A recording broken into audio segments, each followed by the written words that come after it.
Hi, I'm Craig Conway, and I'm with Chris Gordon on Hellblazer Biz. Right. Hi everyone, I have the honour and the pleasure and the privilege of the company of Craig Conway today.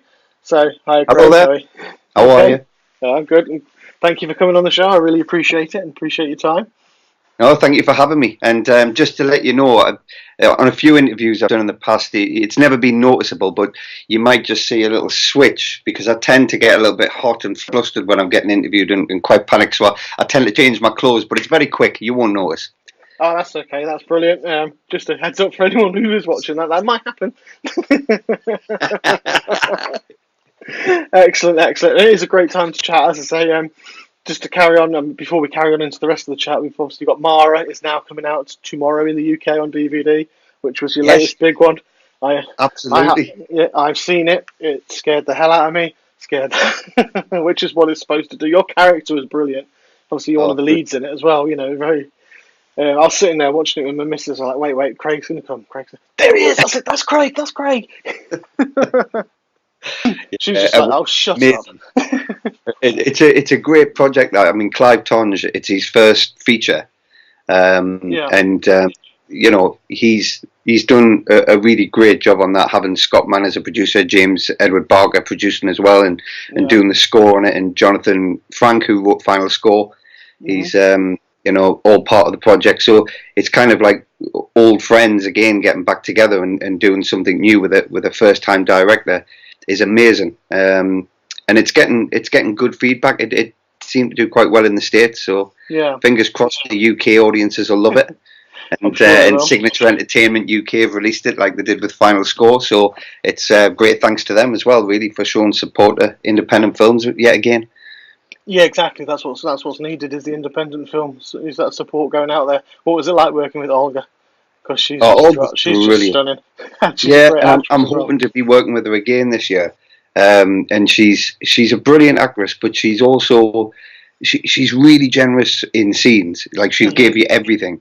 But on set and off set, she's just brilliant to be around because her energy is fantastic. I mean, she's always on it. She works really damn hard. Yeah. And just a lovely person. You know, we all became really good friends during that shoot. And funnily enough, her partner Ben Cura, Hmm. um, we ended up casting him in a feature which I produced, which comes out later this year as well, called Gate Crash, which Right. Lawrence Goff directed with Anton Lesser, Olivia Bonham, Sam West, and Ben plays the leading man in it. Hmm. And he's just another wonderful actor, and a great another independent movie coming out at some point later this year. So, but Olga, she's top woman, just great, and hopefully, like I say, be working with her again soon. So I'll keep you posted on that. Yeah, that'd be good. I've reached out to her publicist to get her on the show as well, so can you slip her a good word in for me? That'd be Oh, great. absolutely, yeah, no, I will do. I will absolutely. It'd be brilliant to talk to her. Cool. Yeah. And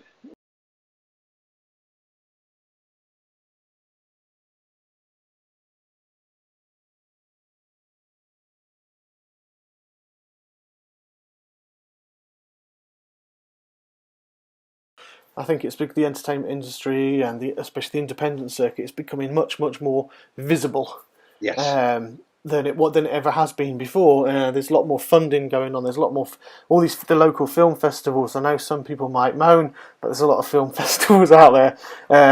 But it's a nice way to do it. I mean, okay, so it might not be the same as a BAFTA or an Oscar, but hell, it doesn't matter to me. You've still got someone out there is appreciating some films and they're putting you forward and they're actually it's promoting the films, it's promoting who you are, to your work, and you winning best actor. I don't care who it is. You win the best actor award wherever you are, because that's a damn fine achievement in my eyes. And it's like No. it's something, that's the kind of thing. And I know, it's promotion and it's getting it out there and getting visibility out there. And the more we can make entertainment and actors like yourselves and filmmakers as visible, the Yeah. more people watch them. And I think if I'm talking about like Netflix and Amazon. See, I'm rambling on. Sorry, but I think and Hulu, all those platforms are amazing because they've opened up the market so much to be able to to do multiple and even Sky, in fairness, because they've started having Final Score, for example, which you were on, is that was on Sky at the same time. So there's lots of outlets where films can actually get pushed through and seen by many more people who think might be able not to afford to go to the cinema and pay 35, 40 quid for 3 people. Absolutely, and I think that the cinemas themselves, the exhibitors, those spaces can be an educational resource, for local filmmakers, for people to get involved in. So they become a place where it's very active when there aren't films playing. Yeah. There's something going on that is enticing filmmakers to get out there and to make it, because now, let's face it, it doesn't matter what you make. It's going to go on a screen somewhere. You're going to need it advertised in some way. You're going to need a video for it. You're going to need a video for your Facebook, your Twitter, your whatever it is you want to have. Yeah. We are all in a very much a visual state now. And that's everywhere we go, there is a screen playing with something on there advertising some sort of something. Mm-hmm. So, and more than ever, we've got technology which makes and allows, if you've got a bit of a craft and a skill and you're willing to practice that, you can create some pretty incredible features and incredible shorts and features with very little, because the technology is so good. Yeah. Yeah. And I think that also comes down to how we break down the responsibility for the transparency in filmmaking, how we invest in films, how people get their money back, how they're distributed, and how we share that wealth. Because that's the other thing we're seeing. At the moment, the whole economic climate is very much a bit of a stalemate, where we are now seeing what happens when the small few take the mass of everything. Yeah. And it's becoming unstuck. So we have to go back to a shared wealth a bit. We've got to distribute the wealth across everybody, and give people what they deserve for what they do, rather than trying to keep them at the bare minimum. Yeah, exactly. I was going to say, yeah, was it power to the people, Citizen Smith? Good old Robert Lindsay. But yeah, no. Sorry, joking aside, you are bang on correct, and I think we do need to see that. We do need, like you say, get that wealth, get the filmmakers to get what they deserve to come out there. Because I think it's only 3%. Something like 3% of the world's population own the 95% of the world's wealth, or something like that. Yeah. I mean it's true. Look, I mean, we all know when a man can be richer than a country, there's an imbalance. Yes. Something's wrong. Yeah. It doesn't matter what corporation you're from. No. If you're richer than a country, something is vastly wrong there. Yeah. We've seen quite recently, when you're richer than a country, you can actually buy yourself to be the leader of it. But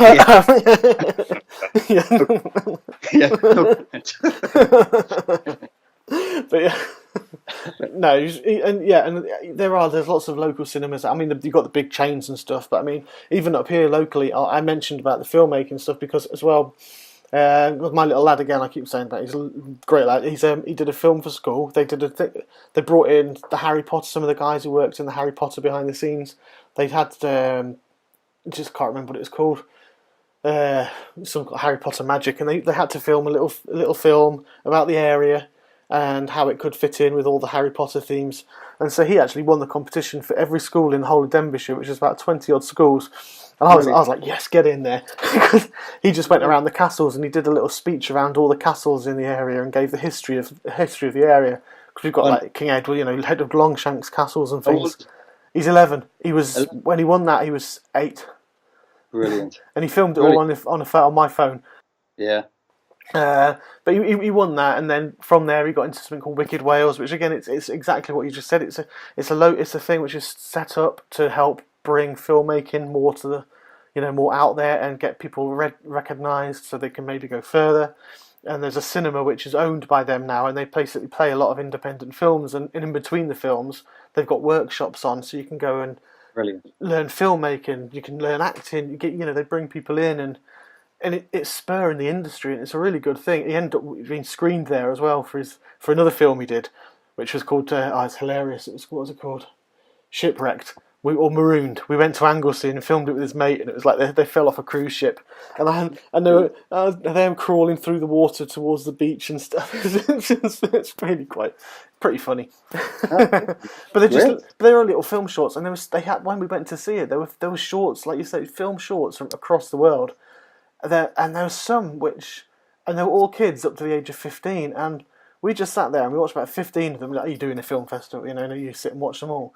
And I just thought there's so much talent and so much talent coming out because and how different people can think. I think some of these were like from the Eastern European countries, and some of their films were like animations, but it was about immigration and how people are getting turned, and it was just like apples and pears. Oh, you can't come into our field because you're an apple, Yeah. and it was just like these kids were 11, I think, at the time. It's like, how are you thinking? Like, it's making statements like that. And I mean, politics aside, but they were political statements. But even so, it's like that must be affecting you so much where you are.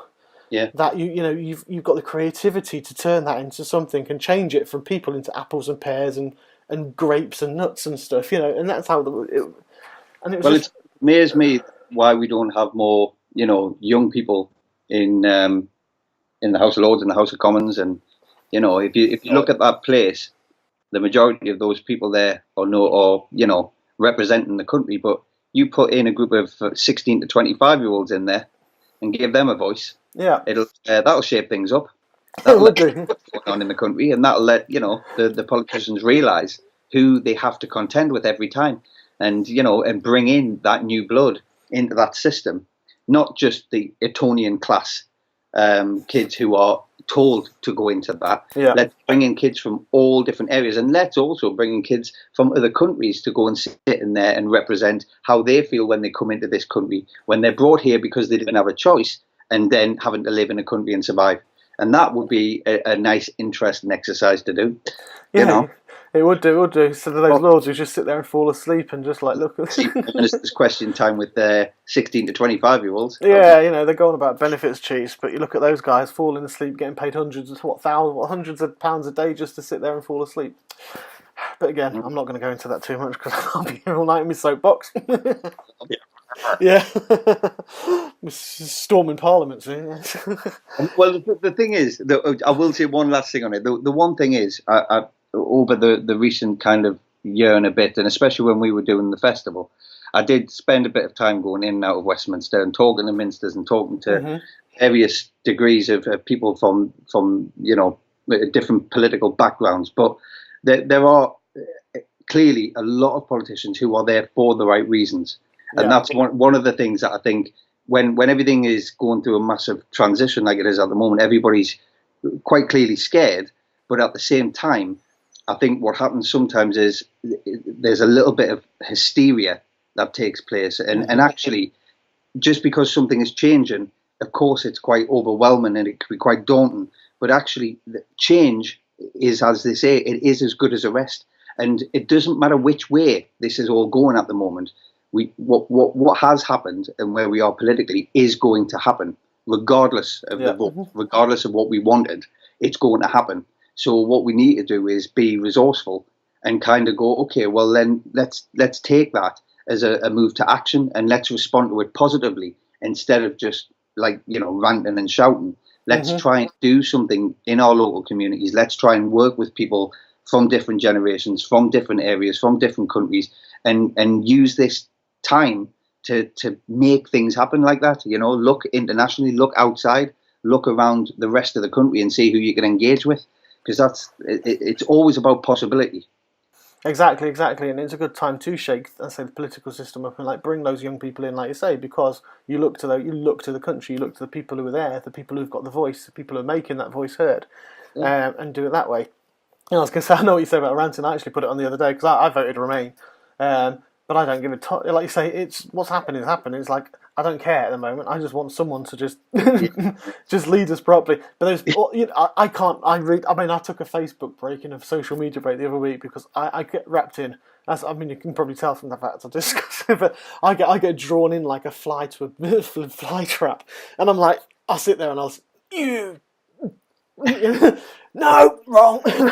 And they're going on the other day about Theresa May's deal and stuff like this. Oh no, it's the worst thing this country's ever had, blah, blah, blah. And I just wrote a comment and I said, look, I voted Remain. At the moment, I don't care. I just want something to be sensible. Whatever the decision's been made, so let's get out, let's move forward and move forward sensibly. I said, what I'd like to know is out of the 350 people who are commenting and slagging this off, saying, oh, the deal's crap, it's going to do this, it's going to do that, how many of you have actually sat and read the 584-page document, or are you just going on the likes of Boris the buffoon and, like you say, the scaremongering people who are just always on the news, you know, or have you actually read the document yourself? I said, because I honestly haven't read it, so I can't comment whether it's good or bad, because I haven't got the time to read it. Yeah, and you have to kind of admire somebody who is going to keep kind of steadfast to what she believes is right. Whether or not it is, I don't know. Like you say, I haven't read it either. But there is a part of me going, wow, she has an answer for everything at the moment. You know. In the question time the other day, it went on for a long time, and every single jibe, every comment, every kind of piece of crap that was thrown at her, she managed to basically give off a solid, clear answer. And I thought, that's a hard position to be in. So you kind of have to respect the fact that at least she's able to go, well, it is what we have, and that's. I go, yeah, actually, it doesn't matter who you vote for. The politicians always get in. So, it's like... Yeah, I mean, personally, I don't like her, but again, I've said exactly... I mean, I know you don't... I've said exactly the same thing as you, though. I said, as much as whether I like her or not, I said, I really admire, and I feel sorry for her, because she's obviously been a scapegoat and dumped in, but she's turned that right around, and she's sticking to it, and she's not letting any of them get to her. And I thought... like Boris and Mog, they're all smug. Yeah, they're all bullies, and she's actually, in a way, she's portraying a really, really good stance for people to learn how to deal with a bully, and let's just carry on with your resolve and just forget about everyone, forget about what they're saying and just push on. I mean, they created chaos and then ran away. Yeah. I've never seen any, and yet still people forget that this is also part of the clearing up, because people like them created massive divides up and down the country, in city by city. They literally destroyed people's connection to each other. Yeah. They parted everybody and then left a mess, and then they ran off. Exactly. Oh, brilliant. Fantastic. Yeah. And it's scaremongering. It's the same over in America, but it's just scaremongering and pushing out there and getting people to as I say, just hamming things up, and it's just focus on the people, focus on what we're doing, what we do, and bringing this right back to film. Cracking link there. You see? Do you like the way I did that? Very, very subtle. Yeah. Bringing this back to the entertainment industry is the fact that I think through the film, and by continuing and pushing out and promoting film, whether it be the Hollywood blockbusters or the independent film as well, and getting everyone visibility, is a breakaway for people like me to go and watch, and to it's that escapism, that's why I've loved film movies all my life, and I think that's what we need. And independent movies, what I mentioned before, I love them because independent films, you've got your Hollywood blockbusters, which are fantastic, and Final Score was amazing, by the way, which we'll talk about. But not to be sycophantic, that was actually, I really loved the film. We were just sitting there going, wow. But the independent film, there's much more heart in them. You can tell with the likes of yourselves, because there's so much more. You want them to succeed, you want them to work. You're there because you're passionate about what you want to do and how you do it.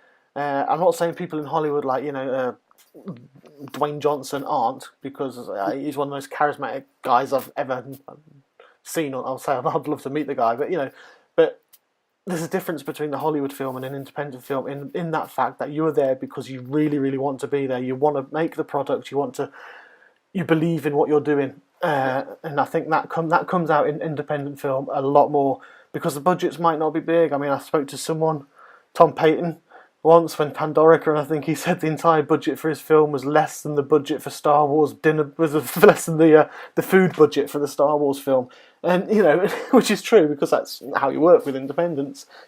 But they come out just as good as a Hollywood blockbuster. No, absolutely, you're right. That's definitely one of the things that we have to support more of, and that's why everything is about supporting the independent film, because the studios and the big boys, they supply us with what we all enjoy, and there's a place for everything. And I think the thing that just needs to change is that we need to allow these films to get the distribution. We need to put them out there in the cinemas next to a couple of blockbusters, or give us more access to that, so that people can make choices. Because up until the last few years, certainly, we've been told what to watch. We've been told this is good. And as we all know now, because we have access to analytics, one of the most surprising things for me over the last 5 years is when you see the true fact that stars don't have any impact really on box office takings. So it tells us that then there's a monopoly, and people are organising, running, and making this work for various scams and schemes that they have going on. And if we're able to bring more transparency across the whole independent film scene, then the big boys can carry on doing what they're doing, and I'm sure we can all benefit each other and get support from each other, take talent through to the studios. But we've got to be able to create a sustainable model that works for independent, especially UK independent features that are going out in our cinemas and then can be sold around the world to whoever on whatever platform. But that's one of the main battles that we're doing with Locust Plus Motion at the moment, and what we're working toward. But it's a long process. But the more we get that support, and the more we work with filmmakers and find out more and dig deeper, the better it's going to be. So No, exactly. It'd be nice, like you say, to get. Is that you? No, that was you. Was it? I didn't see anything. Hang on, mine's silent. So's mine. Hang on. Yeah, mine's not even in the room. You get set for that, Hang on, give me 1 sec, because I've actually got to find that. I should have it next to me because I've got questions. 1 second, Craig. No problem.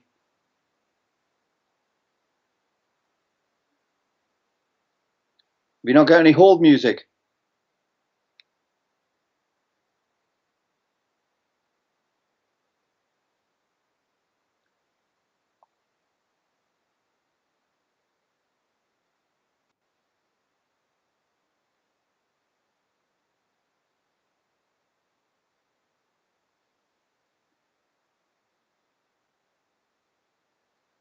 Did you find it? Have you found it? Yeah, sorry about that. It's all right. I didn't even get any hold music. I thought you might. Oh, no, yeah. I should have sung for you as I went out, shouldn't I? Cool. Yeah. No. Yeah. So taking that back, being able to put that in the films. I mean, the cinemas, like you said, most of them have got like 8, 9 screens now. So it'd be great to have, like you say, some of them blockbusters, and have the independent films up there as well. People can see it going through. One idea that came as well was, even with film shorts, make it like they used to have, where you have the short film at the third before the feature film. They used to have that. I'm pretty long time ago, before I was I think it was before my time for cinemas. But they used to have. So that's another way to help promote. Obviously not the features, but it will help promote film shorts. Get them out there, because I mean, we go to the cinema and there's literally, you wait for about half an hour for all the adverts, and like you say, the big paying ones and the monopolising ones who, they've got agendas and they want to force that out on the screen. But in that time, you can actually put a film short out there, which people will enjoy a lot more. Oh, absolutely. And it helps promote everything. So there's certainly, definitely, what you're doing with that is it's a long haul, but it's a worthwhile one. Definitely. Well, that was a long-winded way to say that, wasn't it? Yeah, well, we got there eventually, though. Yeah. So I mean, you've done some fantastic roles yourself. Obviously, you've done a lot of horrors. You seem to you steered yourself to some horrors with Dog Soldiers, The Descent, and obviously Mara more recently. And we did laugh because it wasn't just my wife. It was pretty much everybody who I've mentioned, and I've told you, said who you were, and obviously I said you've been in this, that, and the other. I said, oh yeah, if you've seen The Descent, you were that creepy ass cave dweller, which went around like pretty much ripping everyone to pieces. And the comments back were, my God, that scarred me for life. That film was just like that. He goes, I would never ever go into a cave ever again in my life. And they're the comments that come back whenever I mention that. So that's like you said, that job done. That's that's like an early Christmas card. So that's a good way to hear about it, because it's a strange when you do a film like that, because you love doing it, and it was great fun. I mean, it was bloody cold, put it that Yeah, way. I can imagine. But it was wonderful fun to kind of be a creature and do something completely different. I'd done a lot of physical theatre and a mixture of kind of dance theatre when I was growing up. So it was brilliant to put all that back into the pot again. But it's amazing the reaction that it gets, and a lot of that comes down to somebody like Neil Marshall and Sam McCurdy when they're together on a set. The way they shoot and the way Sam is an incredible DOP, and Neil is just he just knows his timings are perfect, and I think that comes from being a bloody good editor. Because that's where I met Neil. He was an editor up in Newcastle, and he helped me cut a short film that I made way back on VHS. Wow. I know, it was fantastic. But that's how we started talking about dog soldiers and things like that. But when you see somebody like Neil, he would practice things and get out there and shoot things and try things, and that's what it's about, really. And you learn your craft on the go. But his timings are just superb because he knows what he wants in the edit. Yeah. Very clear about that. So he knows where that scene finishes and he knows what's coming. So nothing is excessive. You're not doing things 100 times every time. He's very concise and very clear. Yeah. And he's very passionate, without being overly passionate. He can tell you, and he can also say to you, "Oh, that's great, Craig." And you go, do you want something else? And you go, "Well, no, if I wanted something else, I could ask for that. But no, that's fine, move on." And it's great, Brilliant. He cuts out all the bollocks. It's lovely. No, that is a really sort of a good thing to sort of get to and to have in a DOP as well. When they do know what they want. And I was on an adventure. I'll say it was an adventure. It's a film I was in about 2 years back now, and the DOP was pretty good on there. And I love, and I think it's great as someone to go into a film as an actor as well and see how those people work as well and understand, because the DOP there, he's all over the place. I'm not saying he's bad, by the way. I'm just saying he was all over the place. He had one camera and he was, getting the lighting right. And that's a hell of a hard job to do, because if you say, especially something like The Descent, where you've probably got lighting is really key. In where I was, it was just filmed in daylight, but they only had the day to shoot because they only had the location because it was an indie film. It was, and it was rushing and trying to make sure, no matter what, as the light got dimmer outside, because we were there and I was tied up on a concrete floor for like 3 hours going, come on. Actually, I wasn't. I was sitting there with a big grin on my face, and they said, "Chris, stop grinning. You're supposed to be in pain." I was like, "I can't. I'm loving it." And I was like, but it's watching how they work and specialisms and how they actually interact and how they know they've got their vision. They know exactly how, and it's fantastic. And I think a lot of people who watch films, they don't see that kind of work that goes on behind. There's a lot of skill, a lot of craft. And some amazing technicians, and huge talent. I mean, it's unreal what goes on behind a set, and the amount of people and time it takes to put a film together. When I got into producing a few years ago, it was a real eye opener to me. I mean, every set I go on to now as an actor, it's a real privilege now to get to get a job as an actor is a real privilege, because they're few and far between. But to go on set and be around those people who are dedicating their time and their skill, so that when you get to set, it's ready for you to let go and play. And that's amazing. And when they do it well, it's a thankless task for them, really. Apart from credits. And that's why my absolute kind of hats off to anybody in independent film as well, because it's a tough trade, and we have been for many years treated very unfairly.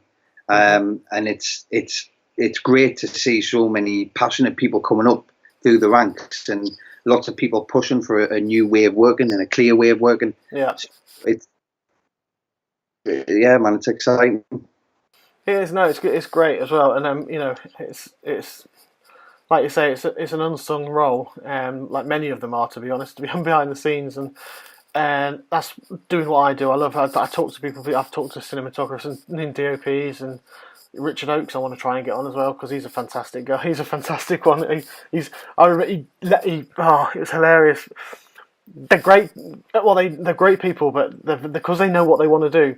I remember doing the Q&A at the Patrick Ryder's screening about Right. 5-6 weeks ago. I was in we were doing my in Mile End, and I did I was honoured enough to do the Q&A in front of everyone there. And Richard was up there, bless him. I love Richard, great guy. So I'm not knocking him, but I was asking the questions. I had a really great question. I actually Googled what I can ask a DOP because I wasn't too sure. So I get a really nice question. Asked him, and I pretty got 3 words as an answer. I was just like, oh, thanks. It's just like everyone laughed because it was like Yeah. because he knows, he's just like, I know it at the time, and it's because you do when you focus, they are so focused in the time. It's afterwards it's difficult to go back there, and because it's not, you're not in that state and that way, and it was. I mean, it was a great answer, 3 words answer, but it was actually perfect for what he'd said. It just stumped me. I was sat there going, okay. Oh, yeah, it's like, right, let's move on. But no, yeah. So they're fantastic, unsung or little sung, and they should be sung more. Well, I was going to say about the Descent as well. How was it like working with the actresses like Alex? I had a huge crush on Alex Reid when I was little, watching Ultimate Force. NJ, Alex, Miana Buren, all of them were absolutely. They were brilliant girls to work with, and it was such an intense shooting period and shooting time. Everybody was just having a laugh. But one of the good things about that whole film, and I don't know if you've ever watched the behind the scenes stuff of it, but Neil stopped any of them seeing us. So until that scene where I jump up behind the camera, that is the very first time they saw me. Right. And so they were in this massive set which Simon Bowles, the production designer, had created at Pinewood. And it was all these wonderful kind of cave system look and loads of cold water on the base of the floor. Mm-hmm. Neil basically hid me inside the rock, and then he took all the lights down. They walked in, and then he just said, I want you just to scuttle across in the water and jump up behind them. Try not to let them know. Yeah. So that's what we did, and that's what you see. I mean, that is word for word. The reactions there are all completely real. It was brilliant. It was absolutely brilliant. They had no idea. They'd never seen any looks of the beasts. Yeah. They'd seen any of the screenshots or screen tests, and it was just, that was really exciting, and everybody was just over the moon at that. It was great. Fantastic. Yeah. I can imagine as well, because obviously the setting themselves would make you nervous, because they would be feeling nervous about what they're going to expect, etc. But yeah, to know that was a natural reaction makes it even better. Yeah, it was great, and those Pinewood studios are big, the sound studios, and the sets were humongous. I mean, when I remember walking in the first day and seeing the back end of the sets, all the kind of, the lattice and the wood, all the structure, thinking, bloody hell, it was one of the biggest things I'd seen at that time. And I was just like, I can't believe this. And then you walk through and there's this cave system, and you're like, how did this happen? I mean, Simon Bowles is just a wonderful production designer. He really is. He's incredible. Yeah. Fantastic. I mean, I thought some of that was on location because it was so good. So they did some of the exteriors getting into the caves up in Scotland. But then I would say, at least 80% was all Pinewood. That's really, really good.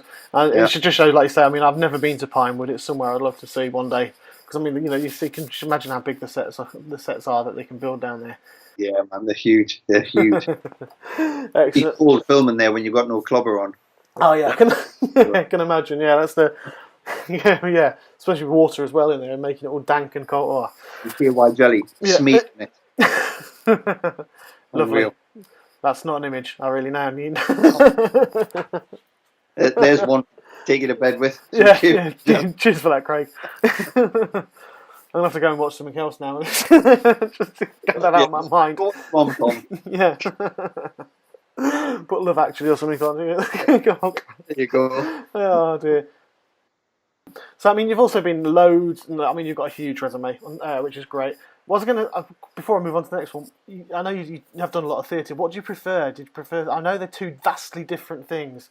And I'll try and ask this to a lot of people who I know have done both. What's your favourite medium? I mean, I do love theatre, and I've actually started missing it recently, which I never thought I would, because I kind of did theatre for a good solid, I'd say almost 15 years, of just play after play and different kinds of shows, and the touring is hard because you're away from home and you're traveling and you're living out of bags, but it's that immediacy you get with the audience is incredible. You know, there's nothing can kind of stop you from getting that engagement. It does something to you. But when you're doing a show day in, day out, I think the longest show I ever toured was 2 years. Wow. And that was really tiring work because you were on and off doing it, and you had small breaks, but every night you try and find something that's going to keep you alive or tell the story a different way, because you can't rely on what you did the night before when everybody went, oh my God, that was amazing. As soon as you try and recreate that, it just terribly wrong. So you learn very quickly not to do that, and you trust yourself. So there's something amazing about being in that total highlight. You walk on stage and you have to listen to that audience. You've got to play with them. You've got to, create the character between you, and that's exciting. And I miss that on film. Yeah. But then after doing Mara, that was really interesting because when we did Mara, it was a very raw film, and very kind of, again, quite intense, and it was a very tight shoot. I think it was like 20 odd days shoot. Right. But working with somebody like Olga Kurylenko was really interesting because you then start, you're very present with somebody like Olga. She allows you to be very present, and you're working with whatever is coming. And so each scene, even though you're saying the same lines, it doesn't necessarily have to be the same way. And the story kind of unfolds and the characters start coming out, and it feels like you're playing again. But it's hard because a lot of lower budget films, the tendency is to shoot again, and also to get the look rather than the dynamic. Right. And you get this style over content thing which happens, and you can feel it because the actors are kind of going, I don't really know where I am anymore, and the crew switched off, or one of them's kind of going, yeah, it was good that, like, yeah, it was lovely. So there's times like that. And then on the other hand, when you're on a film and everybody's working really solidly on it, there's something wonderful about not having to push anything, and you can just sit within the character. Yeah. The rest of them will do their work around you.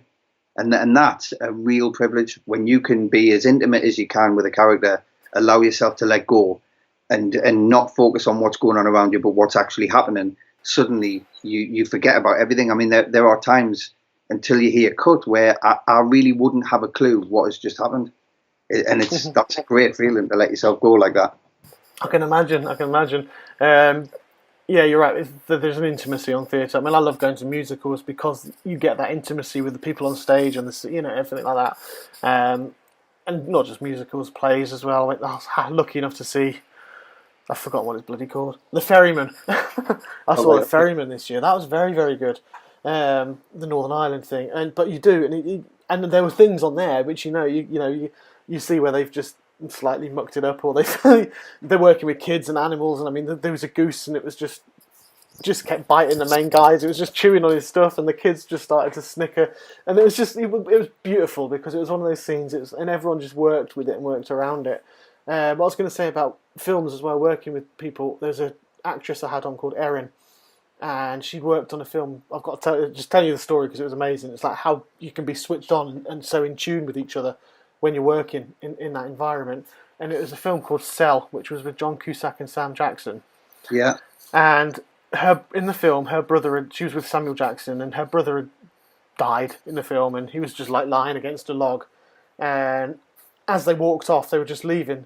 And she said at the spur of the moment, she just decided, and like you just said, you can change your character. She was like, that one scene, she was like, I think it'd be best if my character... She went and did it. She turned around to go back because she thought her character would want to see her brother one more time before she just left him, because obviously they'd been very close. And she turned round, and immediately, as soon as she turned round, Samuel Jackson whacked his arm out and held her back and says, "You don't want to go there." And turned her around and said, "No, don't remember him as he was." And that was it. And she goes, he didn't even know that's what she was going to do. She just did it on the spur of the moment, and immediately, because they were so in tune, because it was that close-knit environment, he was in tune with exactly what she did. and his craft. He just turned and he was like, I know what she's doing. He's like, no, you don't want to see that. Remember him as he was. And it was just like, wow. It's brilliant. And that's the thing. That's the pleasure you get with that, finding that accidental. And that's what film, if when film captures things like that, it's absolute gold. I mean, it's a wonderful feeling when you see actors just firing off each other and they're working completely in sync with each other. It's beautiful without knowing what the other one's even going to do. It's great. Yeah. It's a good. Yeah. It's that, I mean, there's quite a few films out there which I think people will be surprised at how much ad-libbing was done, and then they've just stayed with it because of that, because it just flowed so well. It's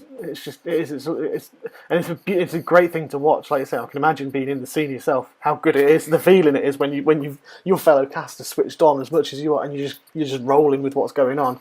But to watch it, because it's just very, very natural to go there. I was going to say, you're also in Terry Pratchett's Hogfather as well. Yes. Are you a fan of Terry Pratchett? I've got to ask you. Yeah, I was a very big fan, and it was a real privilege to meet to meet Terry Pratchett and to talk to him on set.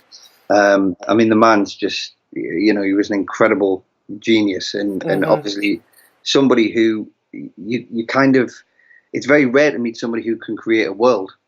Yeah. And an alternative world that makes sense. You know, and that's the thing. In everybody, a lot of people I think come across kind of Pratchett's work and go, "What the hell's this?" But when you start reading into it, it's so cleverly structured. You know, these worlds they're not just some kind of sporadic dream. They're really, really well placed. Yeah. And it's beautiful. And it was it was a hard shoot, that, because I was working with a lot of remarkable kind of talent and actors around me again. For me, it was a big learning curve again, because at the time I was still doing lots of theatre. In fact, I think I was doing a show at the time I was doing that. So I was practicing for a theatre show. Yeah. And I would find myself doing too much on screen and then getting pulled back and being told, like, Craig, will you stop gurning? Because I was constantly out. I'm always a big lover of getting all Burkovian about everything. But they kind of, like Peter Guinness and people like that as well, it was great. But meeting Terry was just, fantastic. And my little boy's been able to watch that. He very rarely gets a lot to watch any of the work I do. Yeah, I was going to say.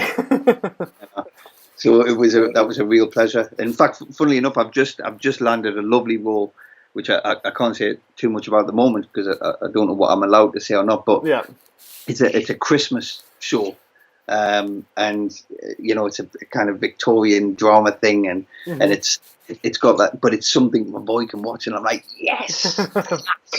So I'm over the moon. There's nothing better. I mean, I have let him watch some horrors. Like, how old is he? 10. Yeah. No. But he sees a lot. He comes on sets and he has a look, and and he's seen me in various states of madness and stupid makeup, and and looking like me guts have just been plunged out. What a great upbringing. Well, we were at the final score premiere. And he couldn't obviously come in to watch the movie. Yeah. So afterwards, they let him in the Q&A, and his question was, "Why do you keep killing my dad?" The only answer was, "Well, it's probably the face." It's quite clear. But, he said, "You always die, Dad. When are you going to live?" Yeah, bless him. Shocking. Yeah, well, he kind of lived in The Descent. Well, this is there's one, but obviously that might be too much for him. At the moment, anyway. At the moment, yeah, when he's a bit older. Yeah, you can watch the making of. Yeah, first off. No, so that's right. I mean, my 11-year-olds, we started to watch Die Hards and stuff like that now, because I thought, I mean, I was at that age when I started to watch that, and he's absolutely fanatical about it. He loves them.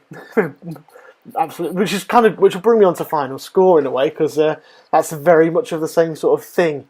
And I mean, your character, to be fair to you, all the way through that film, one of the main henchmen, and you got to work with some of the most amazing people. I mean, you have Dave Bautista, obviously big name at the moment, name, big guy, huge guy, and Pierce Brosnan. I mean, you were actually in scenes with these guys as well. So what was it like working with people like that? No, I mean it's always, again, it's like, it's a real privilege to be on set with people like that, because they've been doing it for so long. And Dave, obviously, coming from his background, Dave's a really humble guy, Yeah. and not at all starry in any way.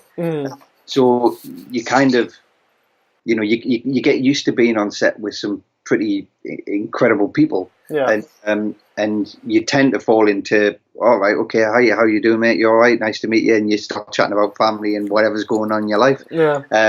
But Pierce was incredible, because I'd met Pierce a couple of years previously, and when he came on this, it was brilliant, because he started chatting about when he first got his job as Bond. So we were asking him questions, and the man is, I mean, you can tell why he was Bond. I mean, the man has got so much charisma. Yeah. And he's a good looking bloke, man. He's very well kept. He looks, Yeah, he's aged really well. He's just still got it. totally. I mean, obviously, Mamma Mia, he can't sing, but True. you got to forgive him that. No, actually, I think he's got a lot of balls for doing that. But he's Oh yeah, definitely. but he's brilliant.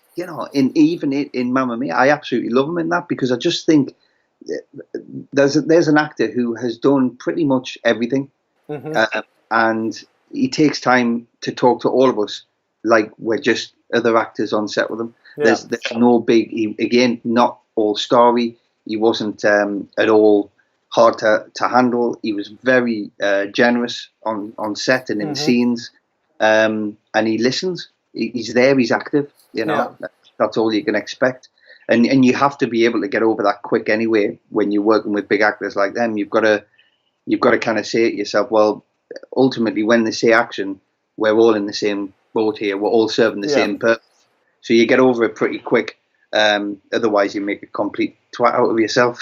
I think you're amazing. You're in the middle of the scene. Nobody's brilliant, isn't he? See, that'd be me. I've got to say, I'm still working on trying to get into acting, but I know that'll be like that. I'll just be stood there going, get my phone out. Can I have a selfie? Yeah, well, but the thing is, you do that. I mean, you do go, come on, let's get a selfie. But I think it's I don't know. You're professional enough to do it at the right time. Well, yeah, I think there's a time and a place for everything, isn't there? But I think for me, one of the early shows that I did with Our Friends in the North, I was really lucky on that show, because that was the first big TV show I'd ever done. Yeah. But I was working with Daniel Craig, Christopher Eccleston, Mark Strong, all of these Gina McKee, all these brilliant actors who went on to do huge things. And there was me at the time. I don't know, I was like late teen, or but I'm working with some of the people who were at the peak of where they were going at that point. Yeah. And Alan Armstrong, all those people, Peter Vaughan, you know what I mean? Malcolm McDowell, who then went on to play Dad in Doomsday. Yeah. So I had a really quick kind of fired opportunity there to go, right, you can't get starstruck, you just cannot. Yeah. And you start seeing people as people, and like I say, you've got to then put yourself in that position and go, right, when anybody comes onto a set where you are playing a lead or playing a principal role, you want to make people feel comfortable, because you want people to be at their best. Or, you hear about all these stories about people being pompous and a bit. I think I'll be honest, I very, very rarely have ever seen it happen, really. Yeah. There's been one or two in 28 years.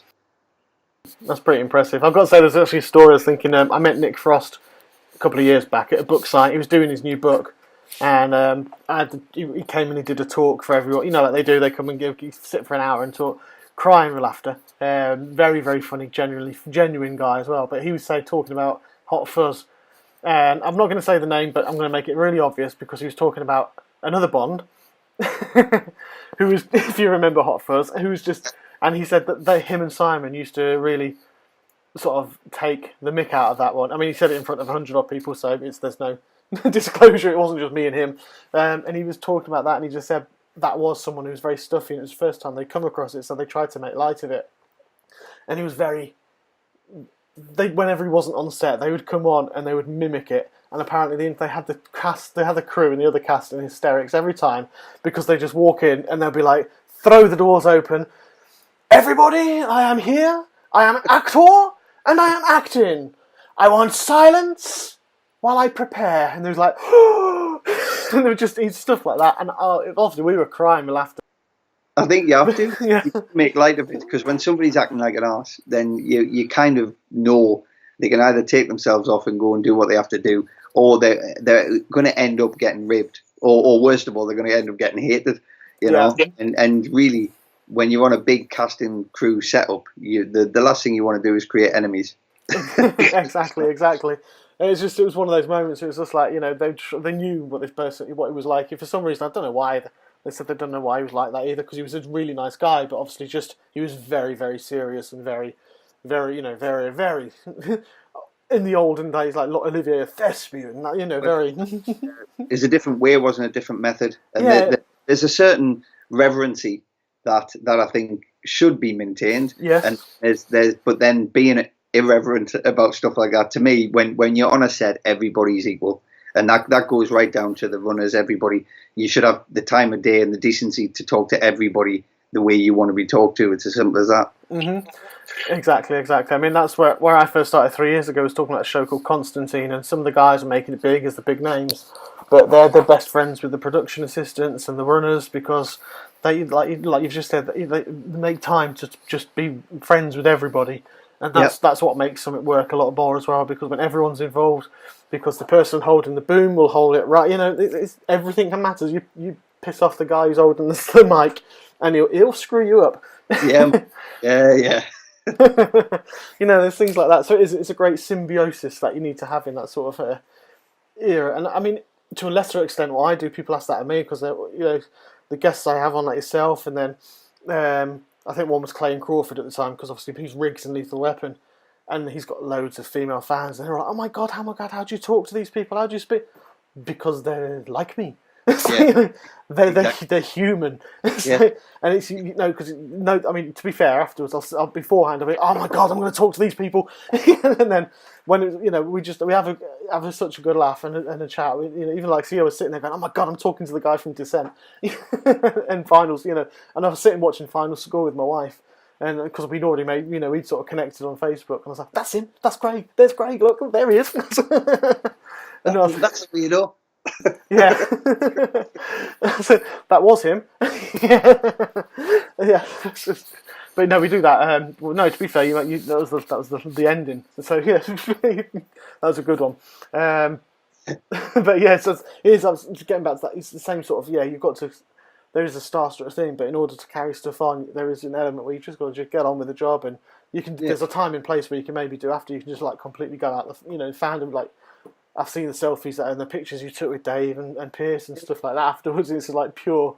Oh my god, I'm so jealous of you, because you're just like sitting there with big grins on you, and because you've done the work for the day, and it's exactly yeah, and that's the thing, and I, again, very rarely, have I met anybody on any level where they haven't went and done the same thing, oh, let's do this, let's have this selfie, let's take this, because ultimately we all switch off.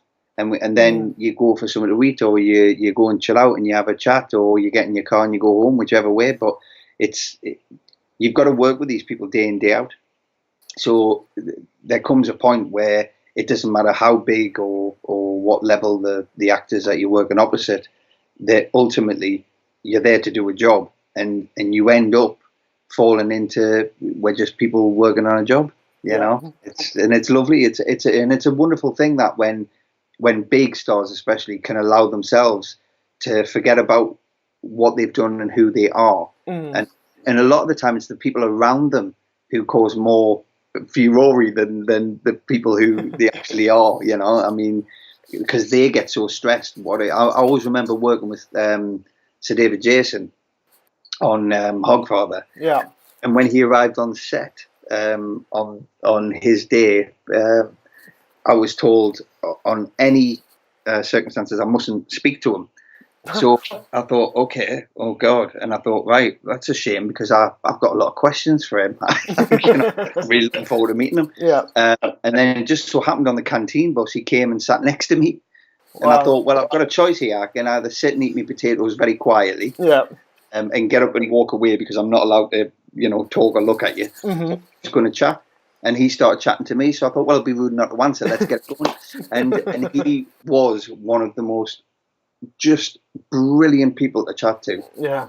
And actually, that day was really important for me because I found that shoot hard. Like I said, it was quite overwhelming for me. Mm-hmm.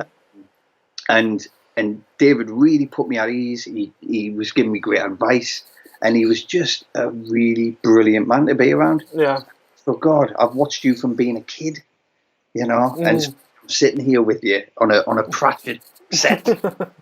This is amazing. Yeah, I mean that's an epitome of just pure enjoyment. And to be fair, I mean there's three people I'd love to get on my show one day, and it'll never happen. But they're just the dream guests will be David Jason's one, Stephen Fry, and Michael Palin.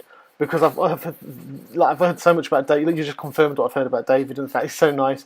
Michael Palin again is probably always hears what a lovely guy he is, and Stephen Fry because he'll just talk for the whole time, and I'll just be sat there just gobsmacked at the level of knowledge and energy.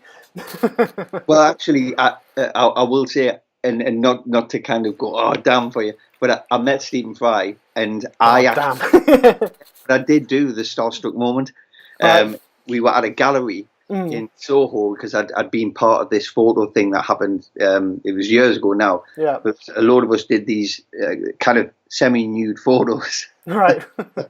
and they were going for auction. I think mine probably went for 50 pence. But it was a funny thing at the time. And I was standing on the stairs waiting to go into this evening. Mm-hmm.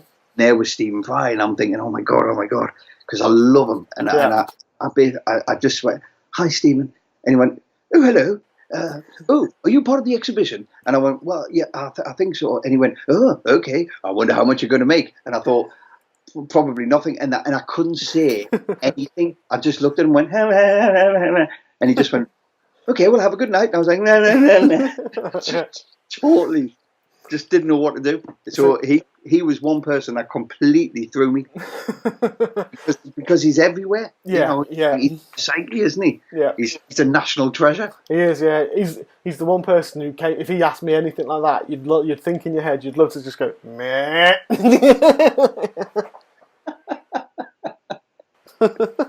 It's like, how much will you make? Meh. Lovely man though, and he didn't make me feel small. That was the thing. He managed to make me feel like I was normal, even though I was obviously clearly sweating profusely and going. Oh gosh, yeah. There's one thing when you talk about David Jason years ago. I used to do reenacting, and from that I got an opportunity to film a documentary as my first ever screen time. I was literally on it for half a second because they cut me, so you could just see my face. But I was playing a German stormtrooper, a German soldier. And it was Hitler of the Andes, where basically it's all about how Hitler, after the World War, survived and moved off to Argentina with all the evidence that they've got from there. Bloody compelling, in fairness, but I won't go there. But the person playing Hitler was Michael Sheard. Right, okay. And it was a couple of years before he passed, about 2 years before he passed away. And I was exactly the same. They told me, do not talk to him. He is the principal. You will not get to go near him. You will not get to speak to him. And I was stood at the bar in the hotel that night, because it was over 3 nights, I think it was. And I was stood at the bar, and I turned round the first night, I looked, guy in a trilby and an overcoat, and I looked, I was like, it's him. That's him? I was like, oh my god. And then he was like, oh, hello. He goes, I can't do that. So he goes, are you here to do the film? And I was like, yes. And he goes, oh, may I join you? And there's me and 3 others down there. I was like, please do. The guy drank us dry under the table for 3 nights in a row. He was the most down-to-earth guy. He told us the most hilarious stories about Mr. Bronson, the Star Wars sets, like the reason Empire Strikes Back, when Vader comes in with the Hoth troopers in front of him in Empire Strikes Back, they wanted to do it like the first film, but they couldn't, because every time Vader came in, the troopers came behind him, they'd stand on his cape because they couldn't see, and he'd just fall flat on his face. So you can imagine Vader coming in, big six, splat right on his yeah, so it's, and it's that kind of thing. It was like, you won't get to talk to this guy, you won't get to talk to him, and then he turned out to be the most down-to-earth guy, who literally did drink us under the table, and he kept in touch with me afterwards because I said I'd love to put a Comic-Con up, because he'd organise a Comic-Con, a Star Wars one, And I said, really? And Oh, he goes, in Chester. He goes, I haven't been there for years. So I was like, all right, okay. And this is on email. This must have been 12 months later. He's still emailing. And he said, if you get the venue boy, my dear boy, he goes, I will get the actors. oh wow. But he passed away. And I was like, oh. But I thought that would have been amazing. Yeah, man, that's great. But again, yeah, he's just a down to earth guy. But yeah, Stephen Fry, very envious of you. Even if you did just go, oh, because that's exactly what I'd do. You know, it's like, you know, how intelligent Stephen Fry is, and you think, you know, all these people, like the one person you want at your dinner table, just have a nice evening dinner, and then you'd just be sitting there going, bleh, wibble, yeah, Totally. yeah. Cool. So as I kind of wrap this up, is there any projects that you've got work coming out soon? I mean, Mara's obviously just come out. I've started to watch it the other day, but my wife, she was tired, so we had to turn it off, and we've not had a chance to catch up yet. So it's on my list. It's there. It's to watch. Yeah, well, Mara gets its digital release in January through Signature Entertainment, Signature UK. Yeah, I mean, we'll see how it's done. It seemed to get some decent reactions in the US as well when it opened there.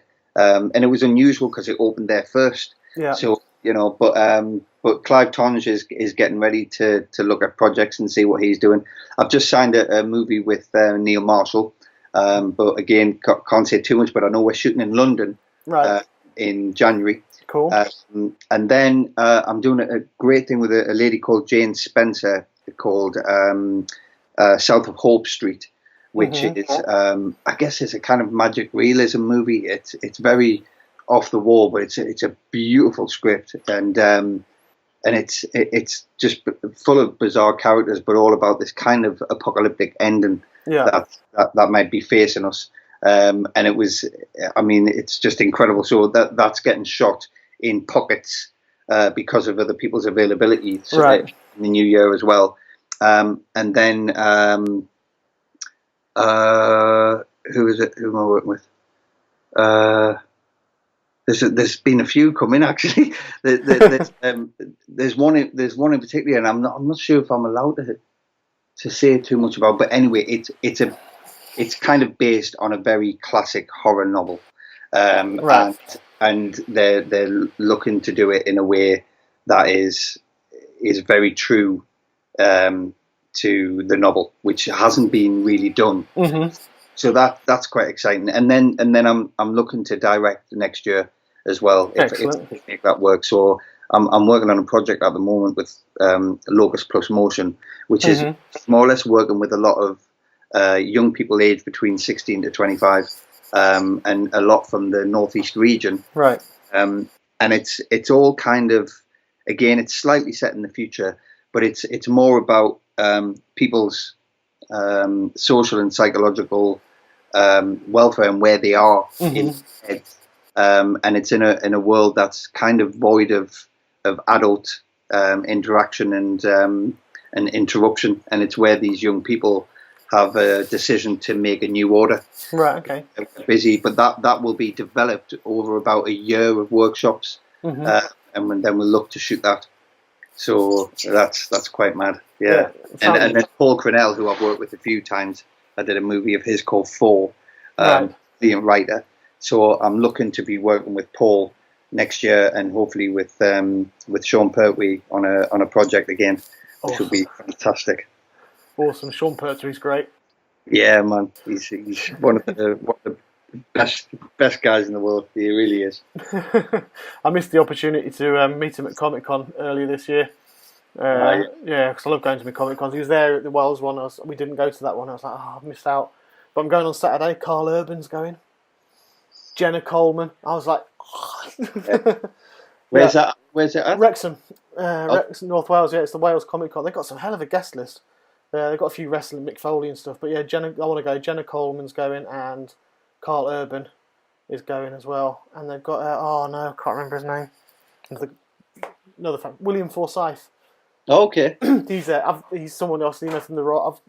I've got my business card, so I'm going. £70 to get an autograph of Carl Urban, and there's £70 for a photograph as well if you want it on top. So looking at £140 just for a photo and an autograph. So I go with my business cards and I queue up, and I kind of then just, rather than get the autograph because I can't afford that kind of money, it's I'll give him a business card and say, please come on the show. Yeah, absolutely. Well, good luck, man. I hope that pulls off for you. Cheers. So do I. That'd be awesome. Last question, Craig, before I let you go after an hour and a half that we have been chatting. So sorry. I'm gonna have to cut loads, mate.